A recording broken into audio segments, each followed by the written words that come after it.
Hi everyone, my name is Alin Zola from Analog Studio, and this video was inspired by the release of the new Polaroid camera, the i2. Great camera, received very well, and some of the users have asked how easy it is to replace the battery. I have no idea whatsoever. I haven't touched the new camera.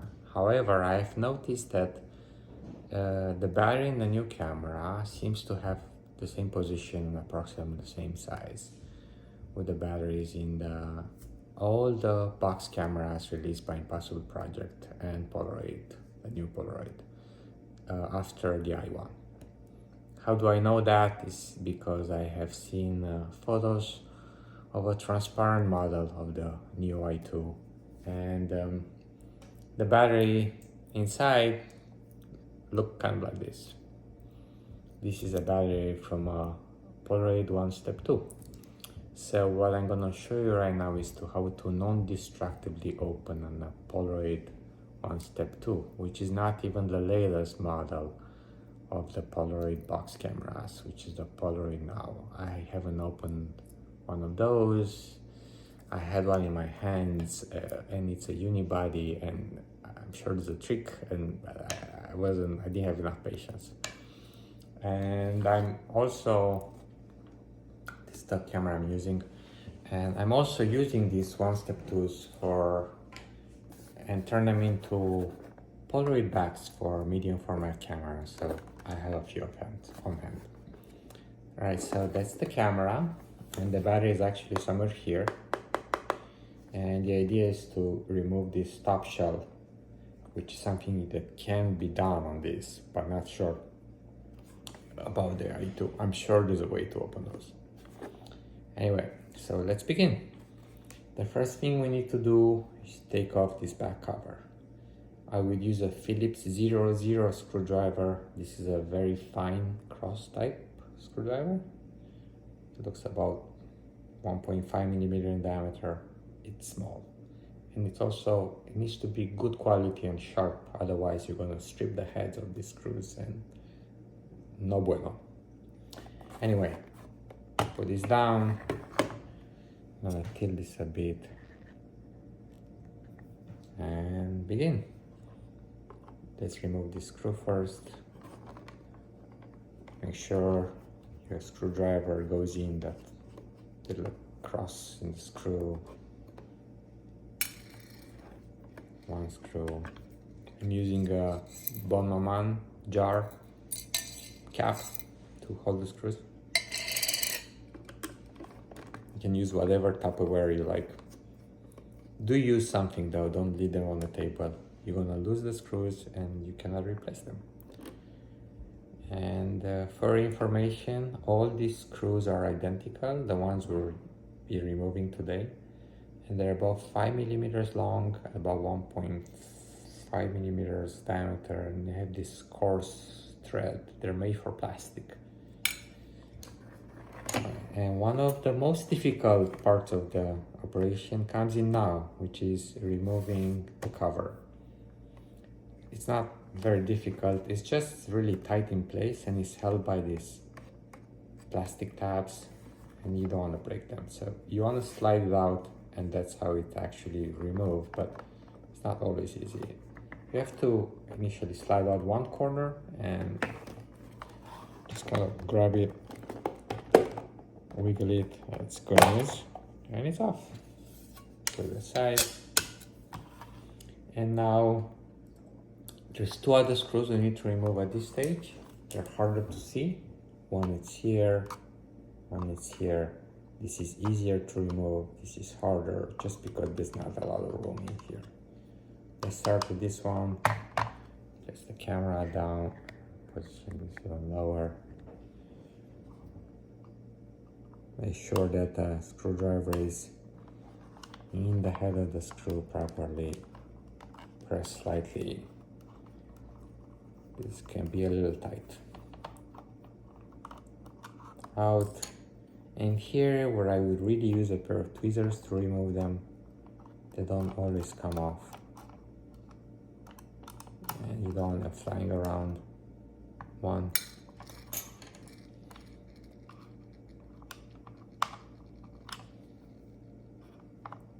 sure that you're in properly. Yeah, that's a good sign. Okay. This is really the hardest screw to remove in this whole operation, but we got lucky this time. And kind of just tilt the camera, and it's in the palm of your hand. Put it in your Tupperware container, and we're done here for now. The next step is to remove this front cover, and that's the first step is to remove the retraining ring here. This is usually just screwed in place, so you have to like turn it and just pop off. Or sometimes it's a little stuck in place, so you can use a flat blade screwdriver just to pop it off. Put this aside. And the front cover is held into place to the other parts of the cameras by 4 screws. Oh, look at that. This is a broken hinge. Anyway, and there's one here, one here, one here, and one here. This is the hinge on this camera is broken. I can't really. I'm going to use it for other purposes, but it's good for demonstration. So you can flip this around. Ideally, press on the plastic here and unhinge the top. Hit it aside, and remove the screws. There's one here, one here, one here. Start with these guys, they're harder to remove. Don't do that, make sure that it doesn't slide off. You don't want to damage this ribbon cable. It can be, once you damage it, then there's no replacement. The camera is pretty much trash. Right. 1, 2,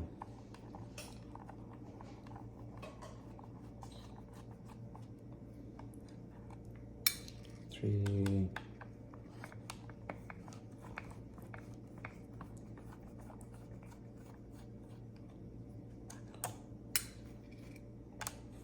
4.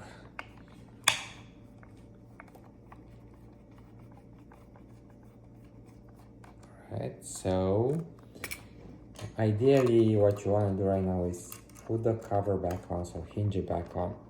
1, and if I had a hinge, this would actually like to place it. So turn this around. And what you want to do right now, just pop off this cover. Oh, thank you. Delicious. It's a Häagen-Dazs strawberry ice cream. Really good. And so now this cover is just held in place by clips right now. So what I would do is just take a screwdriver, kind of pop open one corner, so on, and then just kind of try to pop the other one off. There you go, see there's a gap. Alright, it's off. You're not doing any damage, the clips are really strong, and then it's gonna pop right back in. So now we have this really intimidating looking inside of the camera, and luckily we only have to take 4 screws off, and then we'll be able to slide this cover off. And the 4 screws, 2 of them are more obvious, are attached to these plastic posts, one here, one here, and this one here is a little behind this board. But if you have a thin screwdriver like I do, 00, it should be no problem locating the head of the screw, positioning the screwdriver in, and then it's unusually tight, but it comes off. Take the screw off. of the 4 screws we need to remove this stage. This is the hardest to remove, but also kind of funny side anyway. Found it, it's here. This one, it's right under the viewfinder.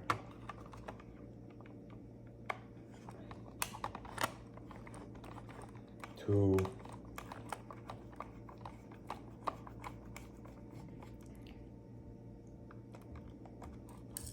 And try to use a pair of tweezers to remove this guy. And the other two are not obvious, but because I've opened a few of these, I know which one they are. And they are located on the front of this board. They also hold one of the boards in place. And there are these 2 screws closer to the edge here. There's one right next to the connector here. And that's one under this red cable right here. Let's start with the one under the red cable.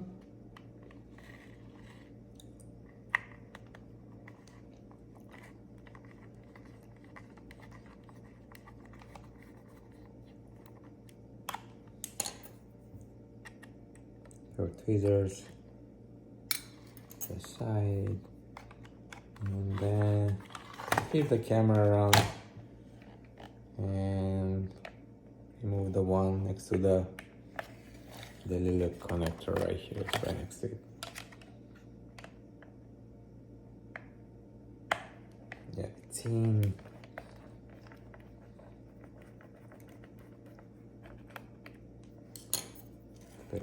Tweezers and remove it.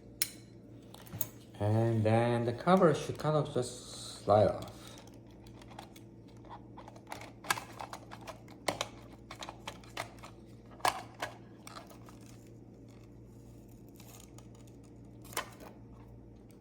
There you go, it's off.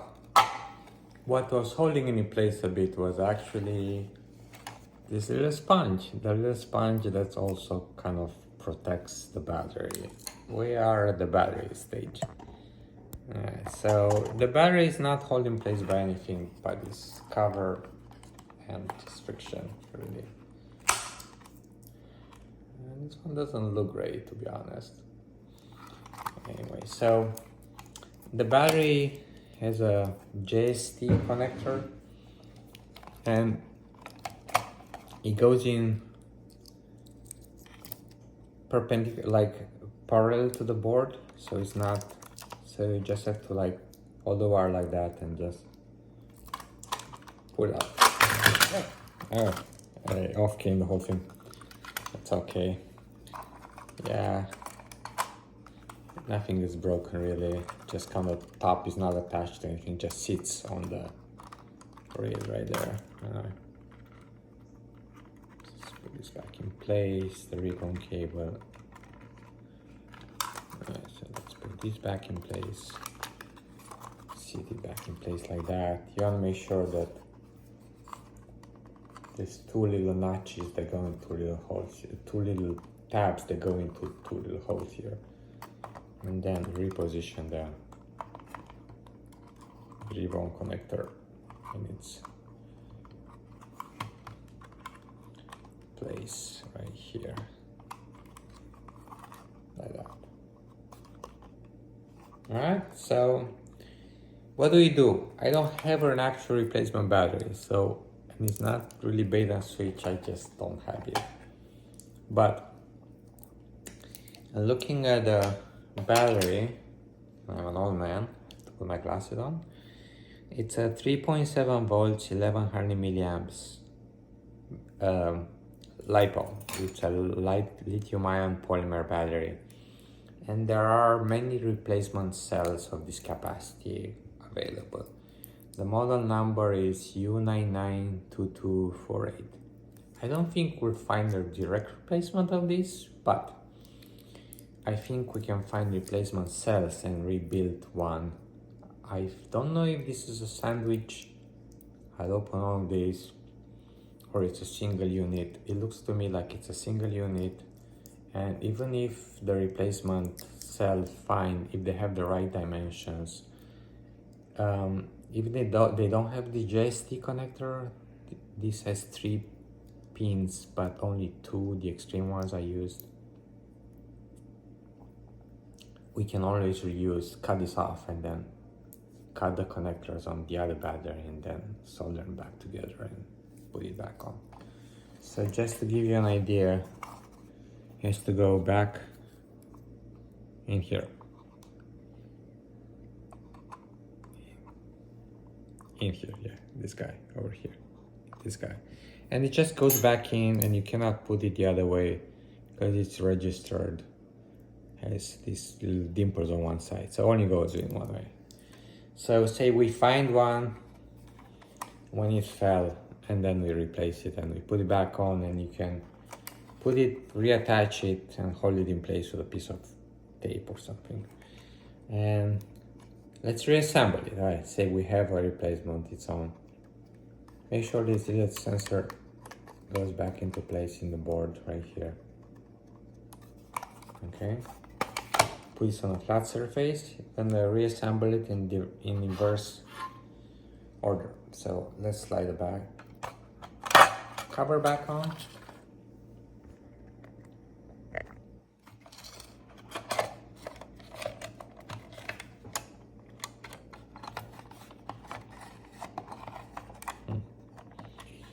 The little breathing cable is not in place properly.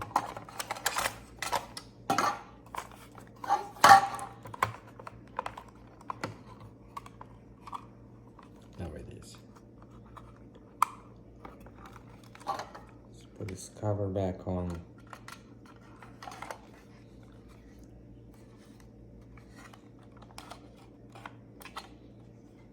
Just tabs everywhere.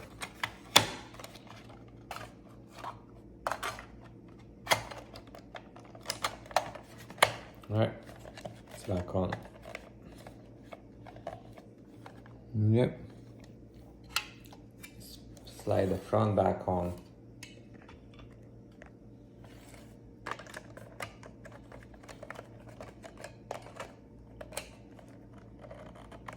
Well, before I put the front back on, so ideally right now, and I'm not actually gonna do that, but I'm gonna show you.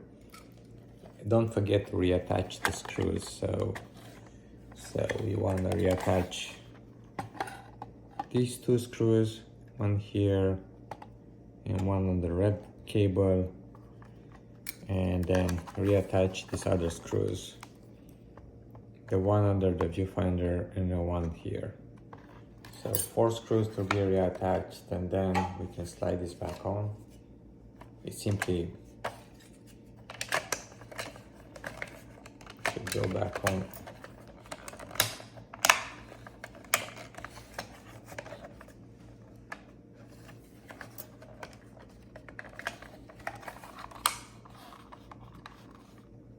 Yep, back on it goes.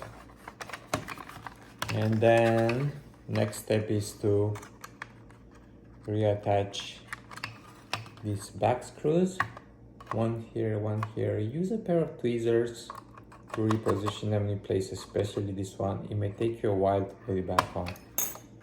I've done it. And then the hardest part is to put this back cover back on. Really, just kind of put it on partially, push on, put one corner in.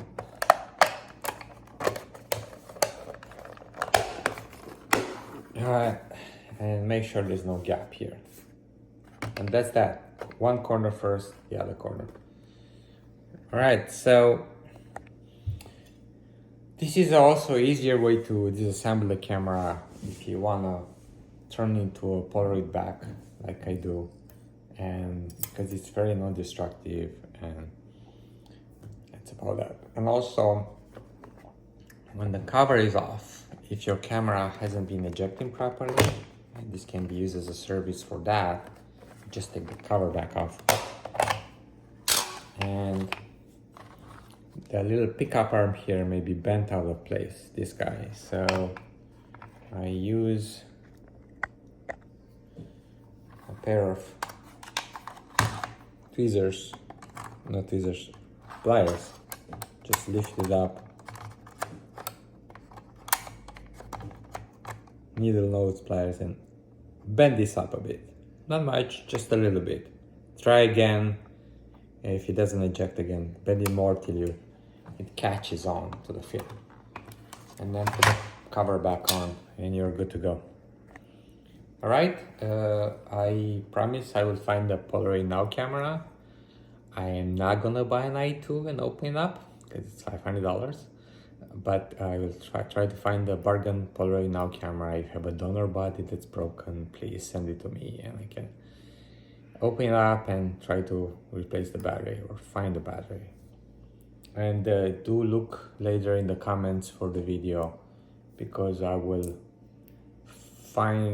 try to find the replacement cells for this and see if it is actually a sandwich of two batteries. I suspect it's not, or just a single unit. Okay, thanks for watching. Bye.